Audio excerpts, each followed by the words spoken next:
ওম নমঃ শিৱায়। আজি আমি গৈ আছোঁ বলবম আমাৰ ওচৰতে থকা দেওশাল মন্দিৰটোলৈ। মই অকলে যোৱা নাই, মোৰ লগত মোৰ লগৰ কেইজনো গৈছে। আমি গোটেইকেইজনে ঘৰৰ পৰা প্ৰায় 12মান বজাতে ওলাই দিলোঁ। আৰু 12মান বজাত দেখিছেনে হাইৱেত এজনো মানুহ নাই, যিহেতু আমি বহুত সোনকালে আহিলোঁ। আৰু আহি আমি পাই গ'লোঁ দেওশাল মন্দিৰ। দেওশাল মন্দিৰ এণ্ট্ৰি কৰি আমি দোকানলৈ গ'লোঁ।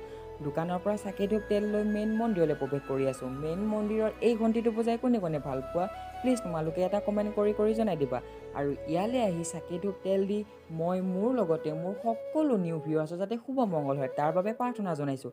আৰু ইয়াৰ পৰা ওলাই দিলোঁ গাখীৰ ঢালে বোলে মেইন মন্দিৰৰ ভিতৰলৈ। মেইন মন্দিৰৰ দুৱাৰখন খোলা নাই, চ' বেলেগ এখন দুৱাৰৰে প্ৰৱেশ কৰিব লাগিব। দেখিছেনে মানুহৰ ভিৰ, বহু সময় ইয়াত অপেক্ষা কৰাৰ পিছত মেইন মন্দিৰ প্ৰৱেশ কৰি গাখীৰ ঢালি ইয়াৰ পৰা ওলাই দিলোঁ।